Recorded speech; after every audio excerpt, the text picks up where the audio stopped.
Hello mga katiknik, welcome back po sa aking channel. Sa ngayon po ay magbibigay ako ng flat bar.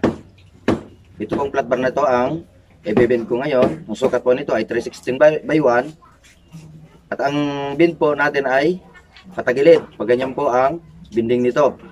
Hindi po pag ganyan, kasi yung pag ganyan na bending ay madali lang po yon. Bagamat mayroon na pa akong video ng pagbibinding ng flat bar ang patagilid, gamit po ang machine. Ay may nagtatanong po kung paano raw po magbend ng kung walang machine na gamit. Kaya ito po ngayon ipapakita ko sa inyo kung wala po tayong machine. Ito po yung ipapakita kong technique sa inyo, at wala rin po itong cutting. Wala rin pong cutting sa flat bar para po ito ay mabend ng patagilid. Ang radius po ng ating binding ay 15 cm. Ang radius.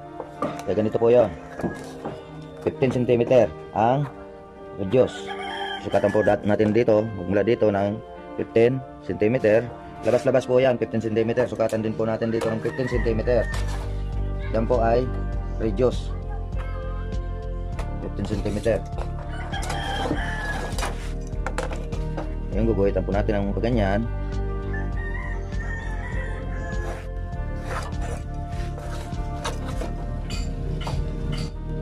Walahan natin dyan.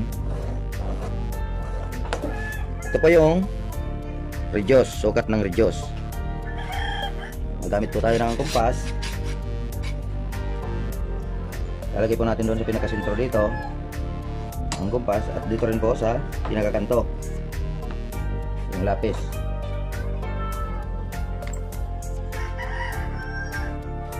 Ayan.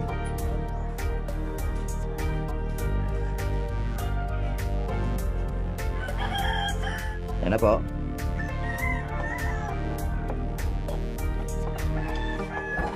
Ngayon kukunin natin yung lapad ng flat bar. Ito rin po itong ilagay na lang ng ganyan. Yung lapad po ng flat bar. Guhitan po natin dyan. Yan. Balik dito. At ito naman po itama dyan sa ginuhit natin na lapad ng flat bar. So, ayan po.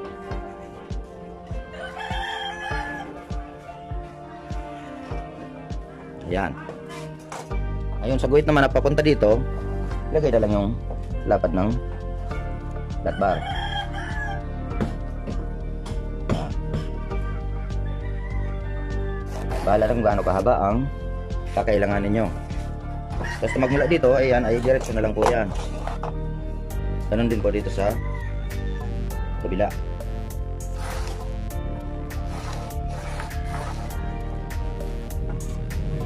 Ayan po, ay guhit na.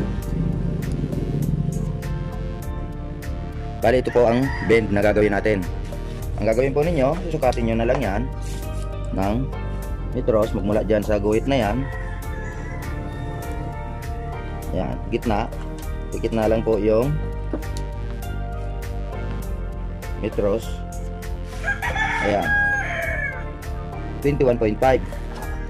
Ayan po dito sa metros. Ang haba magmula dito hanggang dito ay 21.5 cm po. Nandito na rin lang tayo guys, ay lulubos-lubusin ko na. Tuturuan ko na rin kayo ng technique. Lalo na po kung malaki yung gagawin yung ganito. Halimbawa po sa mga building ay malalaki po yon, ay mahirap po yung magsukat kayo ng metros na gaganyanin ninyo. Yan po ay magkakaroon po ng mintis po yan. Hindi po mag 100% po ang sukat ninyong gaganyanin nyo lang ng metros, lalo pag malalaki na. Kaya tuturo ko sa inyo ang paraan kung paano i-compute yan na gamit ang calculator at hindi na kailangan sukatin niya ng metros. Ganito lang po ang gagawin natin. Ito pong radius nito ay 15 cm.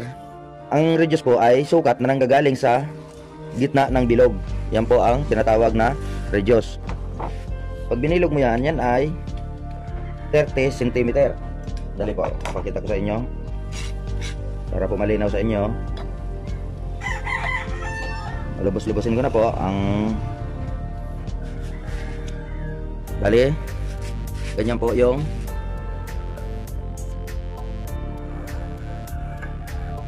ayan, yan po yung kabuuan na bilog niyan pag tinuloy-tuloy nyo yung bilog. Ngayon po, ang total ng bilog na yan, dahil yung radius po natin ay 15 cm, ang kabuuang bilog po niyan ay 30 cm. Ngayon, paano natin malalaman yung haba na magmula dito hanggang dito sa pamamagitan ng pag-compute natin sa calculator? Ganito po ang gagawin natin. Kukunin na po natin yung diameter. So kung magmula ditong sukat hanggang dito, yan na po ay tinatawag na diameter. Ang diameter po ay 30 cm. Ang gagawin po natin, susukatin po natin ang lapad ng flat bar. 2.4 po ang lapad ng flat bar natin. Ganito po ang gagawin natin. 30 minus 2.4. Kailangan natin bawasin yung lapad ng flat bar kasi po ang sukat natin ay sa labas po. Yung pong 30 cm po ay nasa labas. Hindi po itong nasa loob. Ang kukunin natin na sukat, yung pong nasa labas. Ibabawas po natin yung lapad ng flat bar. 30 minus 2.4 equals 27.6 times 3.1416. May magtatanong na naman po kung saan galing yung 3.1416. Yan po ay pi, o yan po ang formula para makuha mo yung kabuuan na sukat ng isang bilog. I-multiply mo lang kahit anong sukat po ng bilog. Kahit ano pong sukat ng bilog niya, pag i-multiply mo sa 3.1416, lalabas po yung circumference. Ang circumference po, yan yung sukat na paikot sa bilog. So ito na nga po. Ang lumabas po ngayon na answer sa 27.6 natin, 27.6 natin kanina kasi binawas na natin yung lapad ng flat bar times 3.1416, ang answer po ay 86.7. Ang 86.7 po na yan po yung total na sukat ng paikot sa bilog. Pero ang kailangan lang po natin ay magmula dito hanggang dito. Kaya ang gagawin po natin, yan ay i-divide natin sa 4. 86.7 divide 4 equals 21.6. Bakit po tayo nag-divide 4? Kasi nga po ang kukunin natin ay 90 degrees lang po. Ang 90 degrees po ay 1/4 ng bilog. Kaya divide 4 tayo. So, kung napansin nyo po, yung sukat natin kanina, sa sinukat natin ng metro na hindi natin ginamitan ng calculator, 21.5 po. 21.5. Ngayon ginamitan natin ng calculator, ang nandito po ay 21.67. Halos po mag 21.7 na. Okay, iba po yung gagamitan talaga ng calculator kasi yan po talaga ang sakto sa sukat. Lalo na po pag malaki yung gagawin, malaki na rin po ang error niyan kung gagamitan mo lang, susukatin mo lang ng metros na hindi mo kukumpute sa calculator. Yan po, sana na kuha nyo. Ngayon itong sukat na itong 21.6, ibubuhit na po natin yan dito sa flat bar. Bahala na po kung anong haba ng papunta nyo dyan, bahala na kung anong haba ng papunta nyo dito. Basta ito pong sukat na itong 21.6 ay yung magmula lang dito papunta dito. So ngayon guguhitan ko na ito, ang flat bar na ito ng 21.6. Ngayon lalagyan ko po dito ng 25 cm. Bahala na po kayo kung anong haba ng kailangan nyo. 25 cm po yung ilalagay ko dito. Tapos ilalagay ko na po ngayon yung nasukat natin na 21.6. Magmula doon 21.6.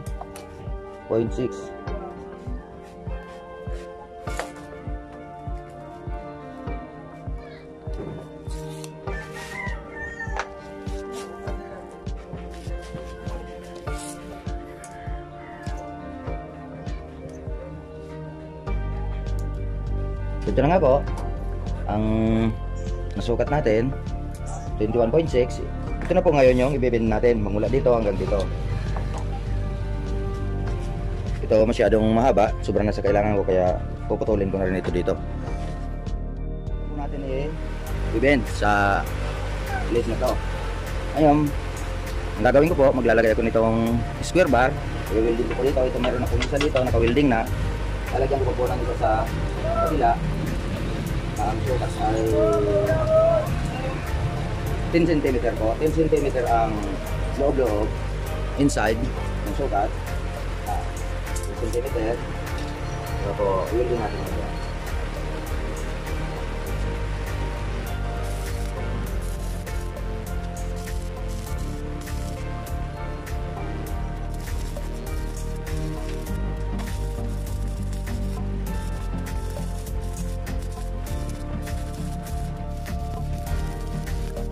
Ayan na nga po.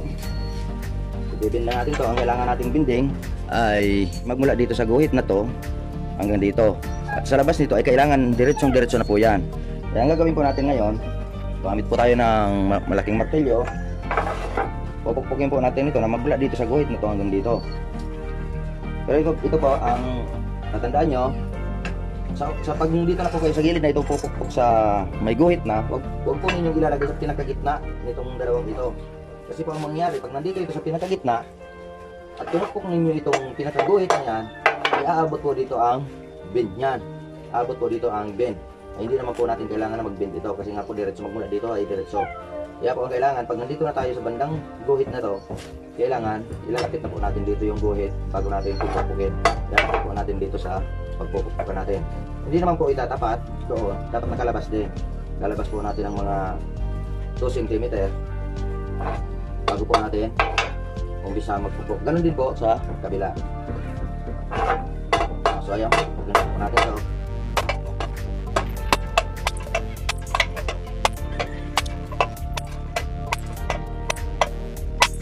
Dito na po yung guhit. Huwag pong iaabot sa gitna ng guhit. Dapat hanggang dito lang sa malapit dito sa pagpupukan. Para po mag-bend yung sa kabilang dulo rin na kailangan natin straight. Ano lang po, balik-balik lang. So, pag napansin ninyo magbalaktot na ng ganyan, babalaktot na po ng ganyan, huwag niyo pong hayaang bumalaktot ng ganyan o magpilipit.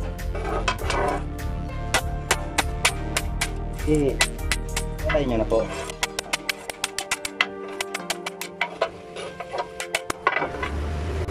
Ano lang po yan. Ano lang sa kabila.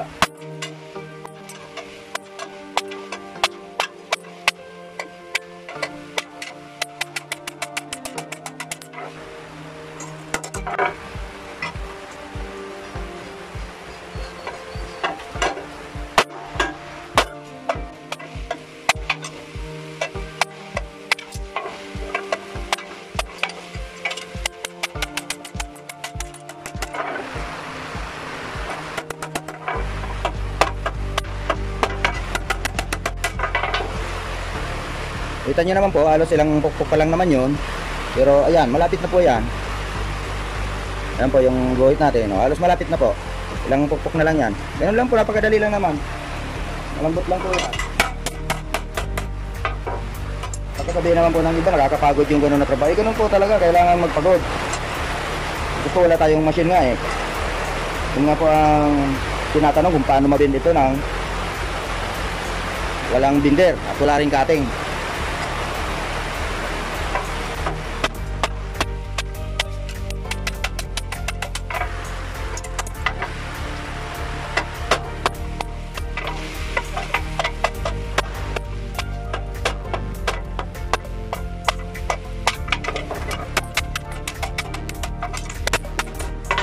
Halos malapit na po. Pag ganyan na malapit na, maya't maya check na natin doon sa ating pattern.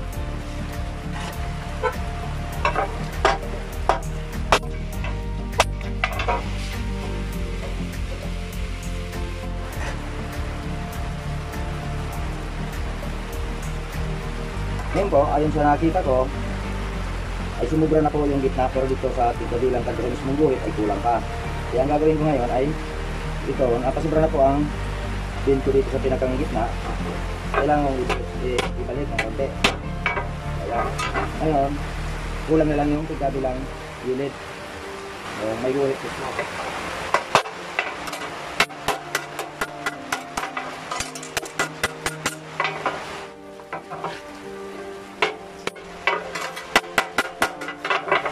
Ayan po, titingnan na natin doon sa ating guhit. Ito po yung ginawit natin kanina. Ito. Ito po yung ating guhit. Ayan, titingnan na natin.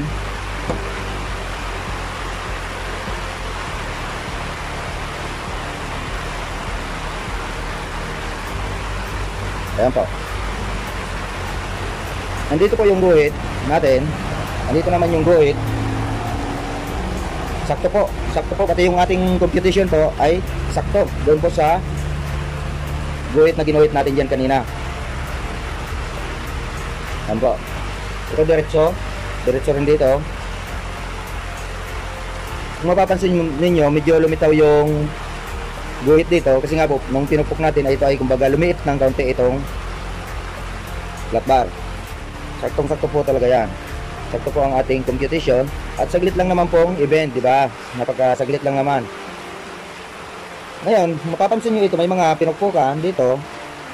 Natural na po yan kasi pinupok nga natin. Siyempre, gagrind na lang natin yan para maging pantay.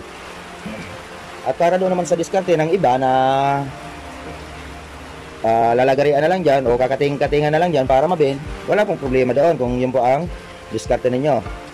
Kaya lang po, itinuturo ko ito sa inyo kasi ako po nakaranas ng mayroon pong mga engineer na hindi po pumapayag ng kakatingin po yan. Kailangan i-bend ng bend talaga.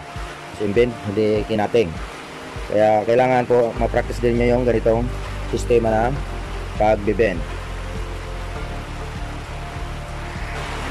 Pasensya na po kayo, medyo maingay po ang kapaligiran natin kasi napakalakas po ng ulan dito sa amin sa ngayon. Ngayon ang gagawin na po natin dito ay kailangan na natin i-grind yung mga pinupkukan para maging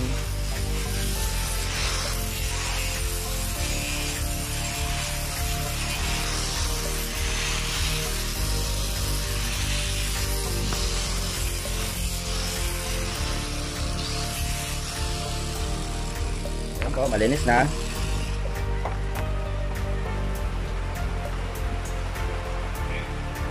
Doon po pala sa mga magtatanong kung pwede rin po itong gawin, ang technique na ito sa malalaking flat bar kagaya ng 1.5 ng lapad o 2 inches ng lapad ay pwede rin po. Ang gagawin nyo lang, pag mas malapad na ang flat bar ninyo, siyempre hindi na rin po pwede yung ganitong reduce. Dapat po ang kaya lang po noon, siyempre mas malaki na rin na reduce. Lakihan nyo na rin yung reduce nito. Halimbawa itong reduce natin ngayon ay 15 cm. Kung halimbawa 1 in 1/4 na ang o 1 in 1/2 na ang flat bar ninyo, ay gawin nyo ng 20 cm kung 1 in 1/2 na ang lapad ng flat bar ninyo. Maring minimum na po noon ay 20 cm ang reduce. Kaya naman po sa ganitong 15 cm, kaya lang po siyempre mas ano na yon, mas matagal, mas mahirap na po yan, pero kaya naman kung tutusin. At siyempre dito naman sa pagpupukpukan natin, kailangan mas madistansya na rin itong pagitan nito. Kung mas malapad ng flat bar na gagamitin nyo, i-distansya na rin ninyo ito dito. At siyempre ang martilyo yung gagamitin ninyo kung maaari ay mas malaki na rin kaysa dito. At maaring 2 tao na rin ang kailangan para makabilong pumalo yung isa at may tagahawak naman yung isa. So ayan guys, hanggang dito na lang muna ang ating video. Kung nagustuhan po ninyo ang aking video, paki-click naman ng like, at kung bago pa lang sa aking channel, paki-click na rin ng subscribe at notification bell para po ma-notify kayo sa mga gagawin ko pang technique. So hanggang dito na lang po muna. Sa susunod pong pagkikita, salamat po.